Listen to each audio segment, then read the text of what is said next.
কেন মানুষ টাকার পেছনে ছোটে? এটা একটা বড় প্রশ্ন। যদি আপনি কোনো শিশুকে জিজ্ঞেস করেন তোমার কেন টাকা দরকার, সে বলবে আমি জানি না, আমার হয়তো পরে লাগবে। কিন্তু নিজেকে নিজে প্রশ্ন করুন, কেন আসলে মানুষ টাকার পেছনে ছোটে? আজকে যদি প্লেটে খাবার থাকে, আপনি আজ নিয়ে দুশ্চিন্তা করা বাদ দিবেন, আপনি আগামীকাল নিয়ে ভাববেন।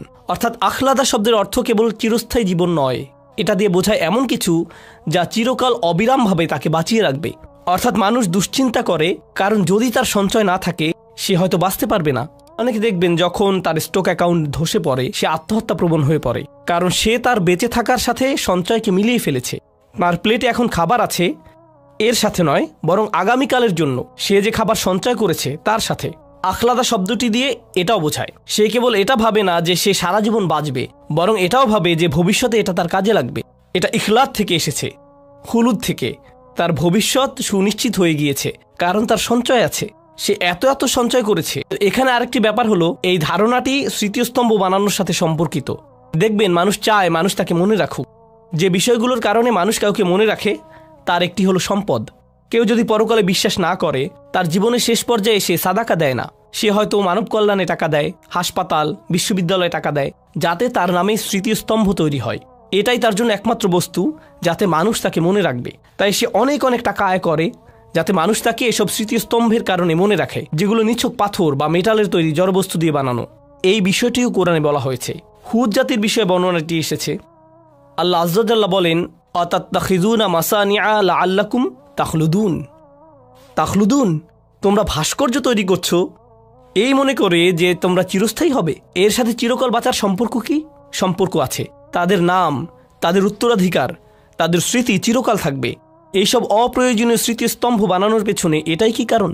তারা এইসব বিশাল স্তম্ভ বানাবে যা দিয়ে হাজারো লোককে খাওয়ানো যেত, কিন্তু না, তাদের এটা বানাতেই হবে। তাদের তো এইসবই সুন্দর স্থাপত্যের স্তম্ভ বানাতেই হবে। এটা কিন্তু মুসলিমদের মধ্যেও হচ্ছে। আপনারা বিভিন্ন গরিব মুসলিম দেশেও খুব সুন্দর সুন্দর স্তম্ভ দেখবেন, কিন্তু তাদের এটা বানাতেই হবে, কারণ এগুলো নাকি জাতীয় ঐক্যের প্রতীক। তাহলে যেসব গৃহহীন গরিব মানুষেরা স্তম্ভের পাশে শুয়ে থাকে তারা কিসের প্রতীক? তারাও কি আপনাদের জাতীয় ঐক্যের প্রতীক? সেখান থেকে কিছু টাকা তাদেরকে দিলে কি হতো? তারা এখন কি করবে? তারা কি সে স্তম্ভ খাবে? তারা এটা দিয়ে কি করবে? তো এভাবে টাকার অপচয় করা হচ্ছে। আর তারা বলছে এগুলো দিয়ে নাকি তারা তাদের জাতির মানুষদের কাছে চিরকাল বেঁচে থাকবে। এটা আসলে আমি আগেও এটা পড়েছি, আবার পড়ছি। এটা হচ্ছে পিরামিডের প্রতি একজন দার্শনিকের মনোভাব। তিনি এটা লিখেছিলেন। এটা একটা জাদুঘরে পিরামিডের ছবির নিচে লেখা ছিল। তার লেখাটা দেখুন, শান্ত এবং স্বয়ংসম্পূর্ণ, স্থির ও দৃঢ় পিরামিডের প্রতিধ্বনি অনন্তকাল ধরে বাজে। এটা মানুষের বেঁচে থাকার ইচ্ছার হাহাকারকে সংজ্ঞায়িত করেছিল আর সময়ের ঝড়কে ধরতে পেরেছিল। মানুষটা মারা যাবে, অন্তত তার বানানো পিরামিডটি সময়ের ঝড়কে ধরতে পারবে। অনন্তকালের প্রতি এটাই তার আকাঙ্ক্ষা, এটাই তার ইচ্ছা, যেন চিরকাল বেঁচে থাকা যায়। আল্লাহ এই ইচ্ছা মানুষের মধ্যে দিয়েছেন। এই আকাঙ্ক্ষা যদি জান্নাত লাভের প্রতি না হয়, এটা নিশ্চিতভাবেই নিজের ধন সম্পদ দিয়ে এসব স্মৃতিস্তম্ভ বানানোর দিকে যাবে। কিন্তু আকাঙ্ক্ষা থাকবেই। যেমন যে কোনো সুন্দর জিনিসের প্রশংসা করাটা আল্লাহ আমাদের মনে দিয়ে দিয়েছেন। অসাধারণ কোরআন তেলাওয়াত শুনে যদি আপনার ভালো না লাগে, এর মানে আপনি মিউজিকের প্রতি ঝুঁকে পড়েছেন। আকাঙ্ক্ষা কিন্তু থাকবেই, এর গতিপথ ঠিক করে দিতে হয়। এদিকে যাবে নয়তো ওদিকে যাবে। বুঝতে পেরেছেন? এটাই আমরা এখানে শিখছি। তো যারা, বলে রাখি, এটা আমার শিক্ষক ডক্টর আহমদের মন্তব্য। তিনি এই সূরা নিয়ে মন্তব্য করেছেন। তিনি বলেন, দুনিয়ার প্রতি মানুষের দুই ধরনের প্রলোভন থাকে। কোরআনে সাধারণত টাকা এবং সন্তানের কথা বলা হয়েছে, তাই না? আর তাকাসুর ফিল আমওয়ালি ওয়াল আওলাদ, আমরা দেখছি এই সূরায় কিসের কথা বলা হয়েছে? মাল, আওলাদ নয়। তিনি এটা নিয়ে মন্তব্য করেছেন, এটা তার নিজের চিন্তা। তিনি বলেন, আমি আমার জীবনে লক্ষ্য করেছি যাদের সন্তান নেই তারা টাকার প্রতি আরও বেশি মগ্ন হয়ে পড়ে। যদি সন্তান না থাকে, যদি আপনার সন্তান থাকে আপনার দুটি বিষয় নিয়ে চিন্তা থাকে, কিন্তু যদি আপনার সন্তান না থাকে তখন আপনি টাকা আয় করা, গণনা করা নিয়ে পুরোপুরি মগ্ন হয়ে পড়েন। আর যারা টাকা নিয়ে এত বেশি চিন্তিত, যদি আপনি তাদেরকে জিজ্ঞেস করেন তারা কেন সন্তান নেয় না, তারা কি কারণ দেখায়? টাকা। তারা কি কারণ দেখায়? টাকা। আমি জানি না সন্তানের খরচ চালাতে পারবো কিনা, আমি জানি না। আমাদের নিজেদের চলার টাকা আছে, আমি নিশ্চিত নই সন্তানের খরচ চালাতে পারবো কিনা, ভবিষ্যতের কথা ভেবে। যাই হোক, ইয়াহসাবু আন্না মালাহু আখলাদা এর তাফসিরে আসি। তাওয়ালাল মালু আমলাহু, তার ধন সম্পদ তার নিরাশা বাড়াবে। ও আমান্নাহুল আমানিয়াল বাঈদা, এটা তাকে কিছু অলিক কল্পনা দিবে যা বাস্তবতা থেকে অনেক দূরে। ততক্ষণ পর্যন্ত যতক্ষণ না সে নিজেকে গভীরভাবে উদাসীন করে তোলে এবং তার মিথ্যা আশাকে প্রলম্বিত করে। ইয়াহসাবু আন্না মালাহু তারাকাহু খালিদান, সে মনে করে তার সম্পদ তাকে চিরস্থায়ী করবে। ফিদ দুনিয়া লা ইয়ামুত, এই দুনিয়ায় যেন সে কখনো মরবে না। এটা দিয়ে পরকালকেও বোঝানো হয়েছে। সে মনে করে, আর হ্যাঁ, এটা বোঝাটা খুবই জরুরি, এমন অনেকে আছে যারা মনে করে আল্লাহ তাদেরকে এত বেশি দিয়েছেন তাই তারা পরকালেও পার পেয়ে যাবে। হে, আল্লাহ আমাকে এত ভালোবাসেন, তিনি আমাকে এত এত সম্পদ দিয়েছেন, আল্লাহ নিশ্চয়ই পরকালেও আমার জন্য ভালো কিছুই দিবেন। আমাদের অনেকের চিন্তাভাবনা এমন। এটা আসলে খ্রিস্টান প্রোটেস্ট্যান্টদের বিশ্বাসের মূল ভিত্তি।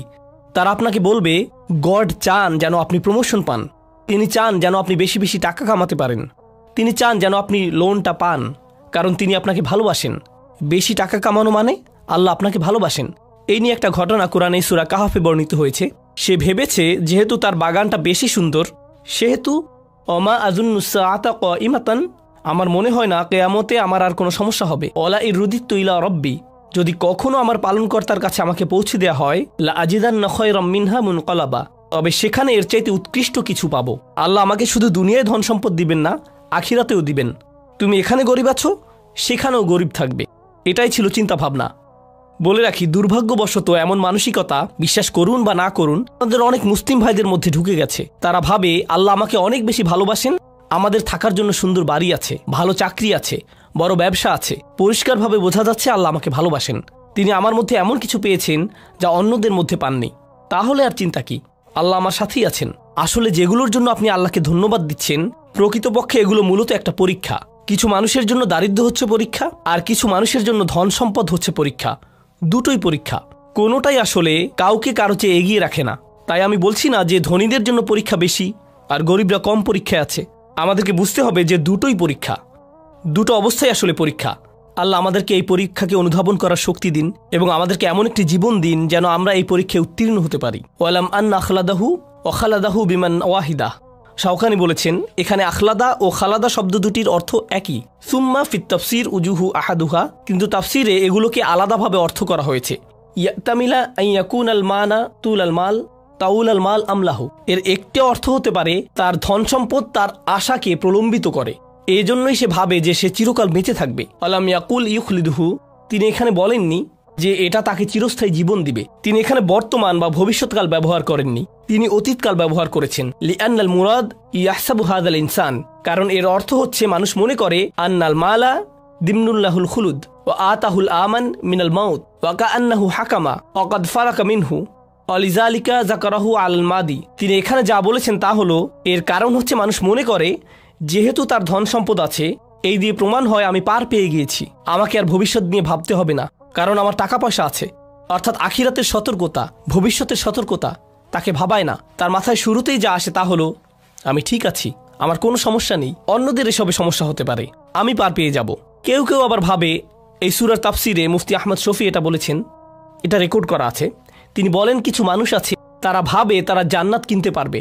যখন তাদেরকে সতর্ক করা হয় তারা ভাবে আমার তো অনেক টাকা, যদিও আমি আল্লাহর হুকুম মানছি না, তবে আমি এর একটা ব্যবস্থা করে ফেলবো। সামনের হজে আমি এলিট প্যাকেজে যাব, এলিট প্যাকেজে গেলে কোনো সিকিউরিটি গেটে আমাকে আটকাবে না, এরপর একদম সোজা জান্নাতে চলে যাব, মানে জান্নাত আমার জন্য অপেক্ষা করছে। তো এভাবে সে ফুরু হয়ে যায়, অর্থাৎ ভবিষ্যৎ নিয়ে সে পুরোপুরি অসচেতন হয়ে পড়ে।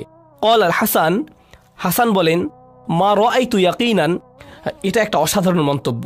মা রাআইতু ইয়াকিনান লা শাক্কা ফীহি আশবাহু বিশাক লা ইয়াকিনা ফিকাল মাউত, সে ভাবে আমি এ ব্যাপারে নিশ্চিত নই, যেখানে এতে আসলে কোনো সন্দেহ নেই। মানুষ এটা নিয়ে খুবই অনিশ্চিত, যেন এটা কোনো অনিশ্চিত বিষয়, এটা এমন একটি বিষয় যা অবশ্যই ঘটবে, এতে কোনো সন্দেহ নেই।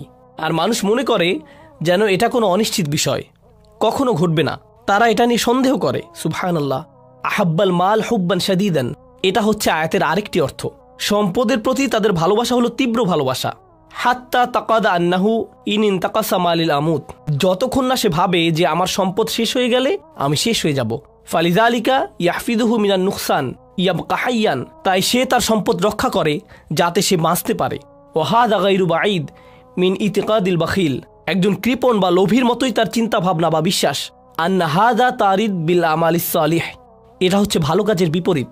ওয়া আন্নাহু হুয়াল্লাযী ইয়াখলুদু সাহিবাহু ফিদ দুনিয়া বিযিকর, আর এটা হচ্ছে ভালো মানুষেরা এটা জানে যে ভালো কাজ করে এটাই তাকে সত্যিকারের চিরস্থায়ী জীবন দেবে। ভালো কাজের প্রচারের মাধ্যমে, ওয়াফি আখিরি নাইমিল মুকিম, এবং সব কিছুর শেষে সে সুখী জীবন পাবে।